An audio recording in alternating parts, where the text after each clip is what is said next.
Welcome to another deep dive, and this one is all about something I think we could all use a little more of in our lives: wellness. You sent in this fascinating article, Landscape Design, Wellness Focused Trends Shaping the Future. And honestly, it's got me rethinking my whole backyard situation. It's funny you say that because I had the exact same reaction. Right, like who wouldn't want a garden that's not just pretty, but actually makes you feel good? Exactly. And what's really interesting is this isn't just about like a fad or something. The article talks about how these trends are connected to like bigger shifts happening in society, Hmm. how we think about mental health, stress, our need to connect with nature. That's so true. Okay, so the article jumps right in with therapeutic gardens. And I'll be honest, my first thought was, isn't every garden kind of therapeutic? But then I saw the pictures, Oh, yeah. these incredible water features with like water lilies, hammocks tucked away under pergolas. This is a whole other level of chill. Right. It's not just about being in nature. It's about how the design itself can like actively promote well-being. They talk about these tiered fountains, for example. Ooh, yeah, with the water cascading down. Exactly. Yeah, And studies show that even just the sound of water can lower blood pressure. no way. So Yeah, it's like built-in stress relief. pretty much. Hmm. And then you add in like sensory plants, fragrant flowers, interesting textures. Oh, and speaking of, the article had these amazing images. One with a tiered fountain, just like you described, with water lilies, Um, and another one showing how they use lavender and ornamental grasses to create that whole sensory experience. I'm already feeling more relaxed just thinking about it. right. And then they don't stop there. They talk about incorporating quiet seating areas like those hammocks we mentioned or cozy benches tucked away, creating these intentional spaces for you to just like be, maybe meditate or Ah. just listen to the birds. It's like bringing that retreat vibe right into your backyard. I love that.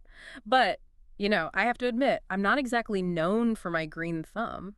So I was pretty relieved when the article moved on to edible landscaping. That feels a little more, you know, Approachable. exactly. Definitely.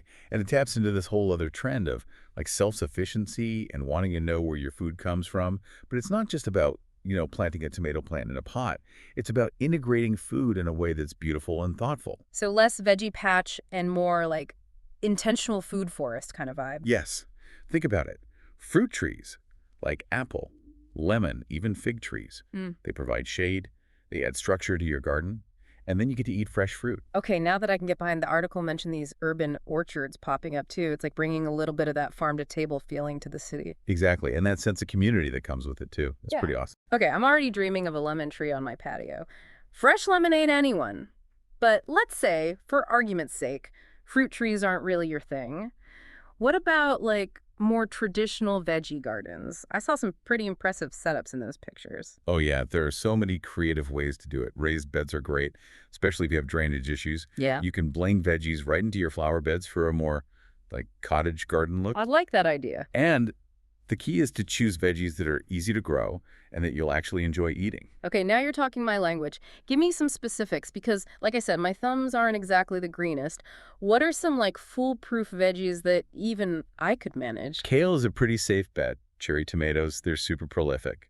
Zucchini, you plant one zucchini plant and you'll be drowning in zucchini bread. Huh.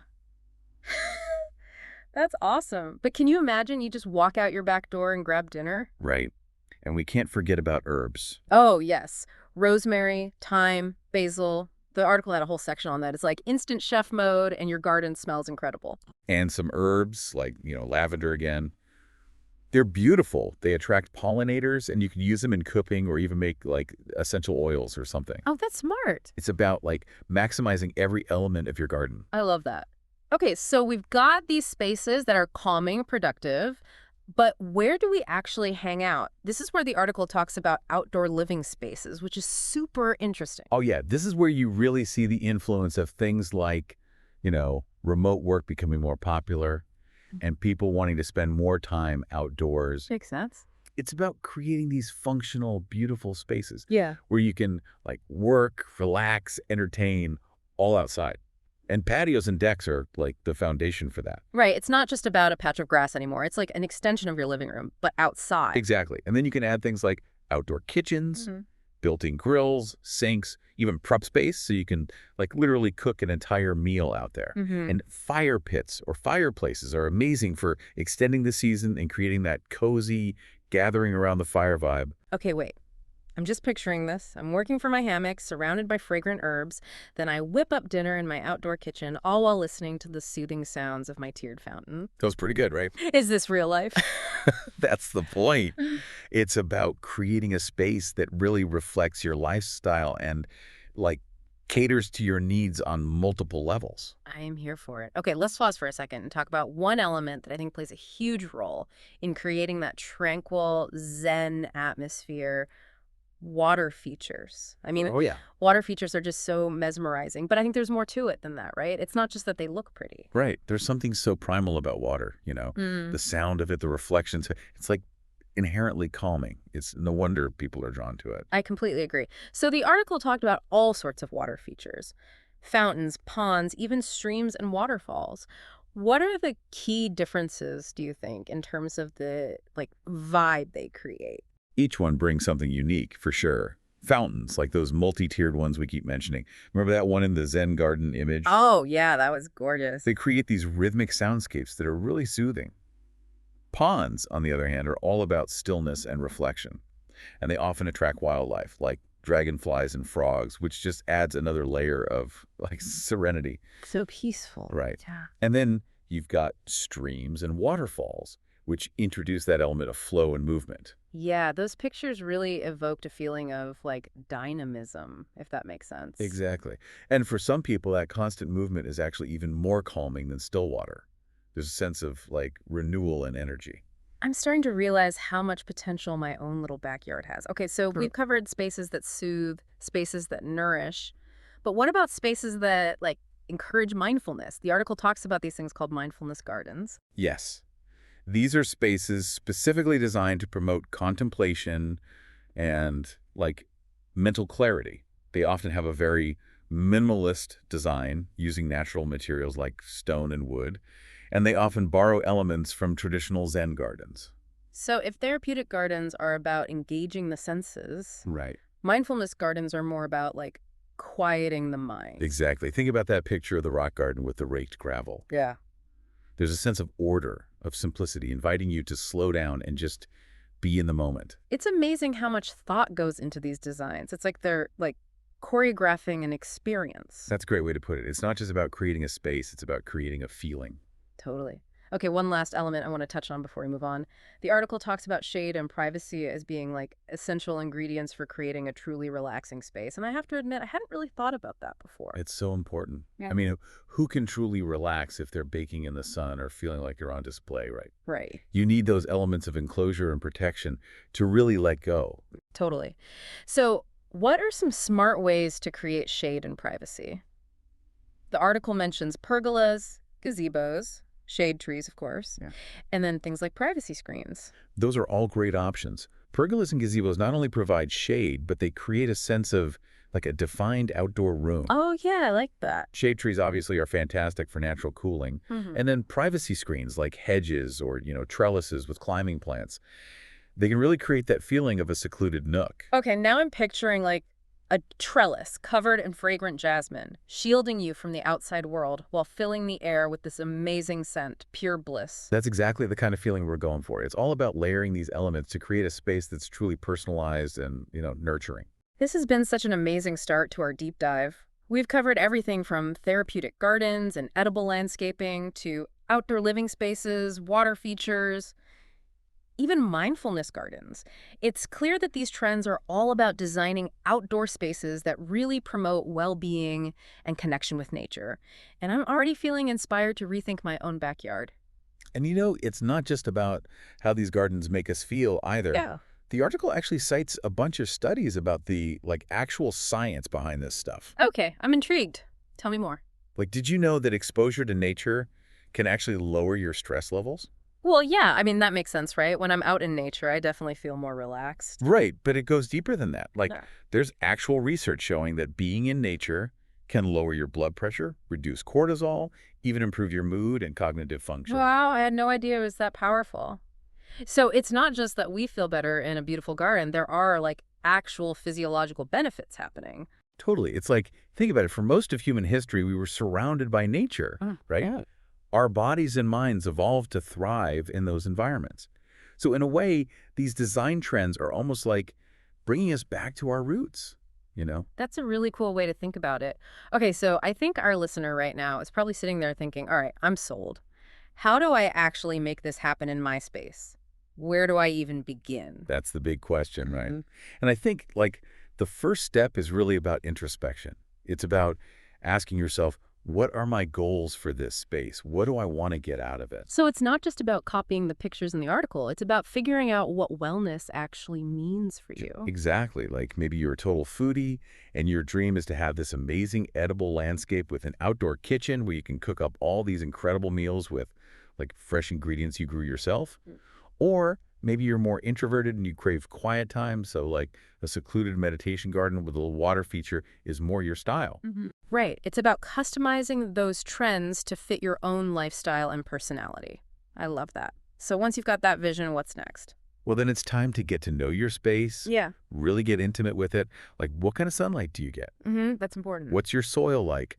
Do you have existing trees or structures you can work with? So it's about working with the limitations, but also seeing the opportunities. Exactly. And then it's all about research. Like, figure out what plants thrive in your climate, what materials make sense for your budget. Hmm. You know, really geek out on that stuff. I can already feel my inner plant nerd coming out. And don't be afraid to experiment. But also, if you're feeling overwhelmed, there's no shame in calling in the experts. A landscape designer who specializes in wellness can be like a total game changer. That's a really good point. Sometimes you need that like professional eye to help you see the potential in your space. But, I also want to reassure our listeners out there who might be thinking, oh, this all sounds great, but I don't have a huge budget or a massive yard. The article had some really amazing examples of like small balconies transformed into these mini sanctuaries. Oh, totally. You don't need a ton of space or money to make this happen. It's all about maximizing what you have. Exactly. Like even just a few potted plants, a small water feature, maybe a comfy chair where you can sit and sip your coffee. It's about creating those little pockets of joy wherever you can. Right. And remember, your garden is a living thing. It's going to evolve over time. So don't be afraid to experiment and let it grow with you. So true. Okay, so we've covered the what and the how. But now I'm kind of curious about the where is this all going? Like any predictions for the future of wellness-focused design? Ooh, I love this question.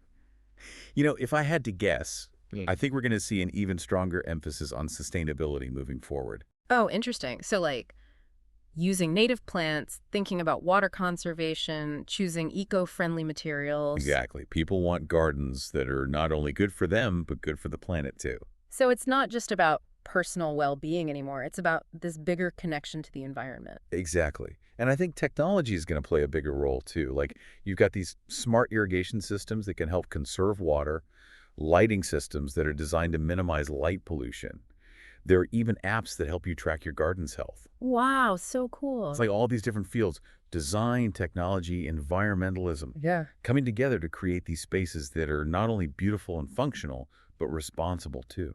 I love that. And ultimately, I think it comes down to this. As we become more aware of how interconnected our well-being is with the health of the planet, our gardens become these like powerful spaces for change. It starts right at home. This has been so eye-opening. I'm definitely feeling inspired to rethink my own outdoor space. But before we wrap up, I have one like lingering question. The article mentioned a few times that this whole wellness design thing is being driven by millennials and Gen Z. Why do you think that is? That's an interesting question. I think younger generations have a very different relationship with nature than maybe previous generations did. In what way? Well, I think they've grown up with this awareness of climate change. They're dealing with technology overload. And honestly, I think they're just more aware of mental health and the importance of self-care. That makes sense. So for them, nature isn't just this like pretty backdrop. It's essential for their well-being. Right.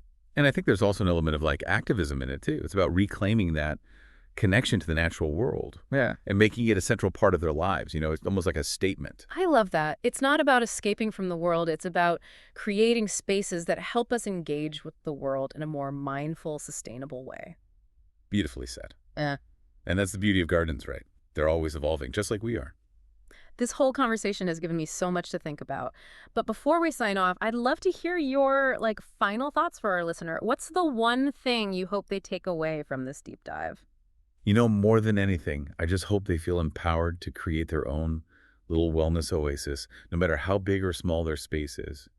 It's your space. Let it reflect your passions, your values, your vision for a healthier, happier life.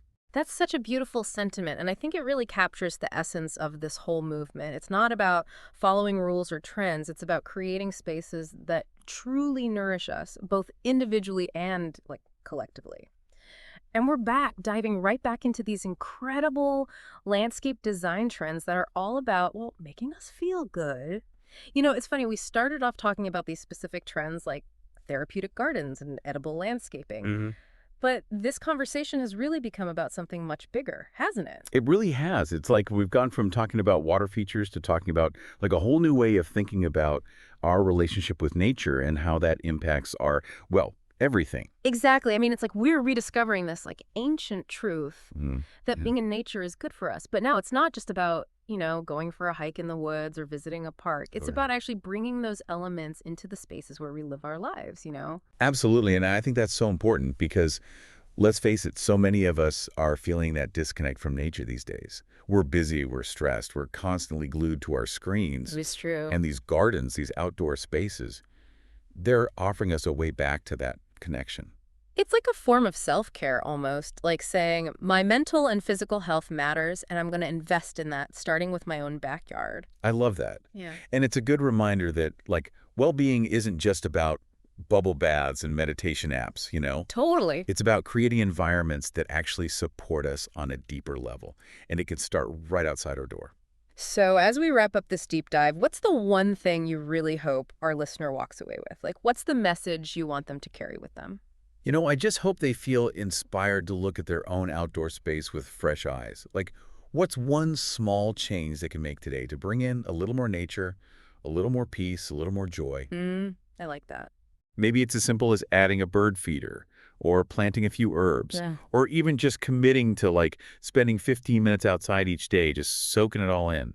Those are all great starting points. It doesn't have to be this huge, overwhelming project, right? Exactly. It's just about taking those small steps to create a space that feels good for you. And who knows, maybe that little bird feeder or that little herb garden will spark something bigger. Maybe it'll be the start of your own little personal wellness oasis. I love that. And imagine if more and more people started creating these little pockets of peace and connection with nature right in their own backyards. Right. It's a pretty beautiful vision for the future, if you ask me. It really is. And I think that's the perfect note to end on.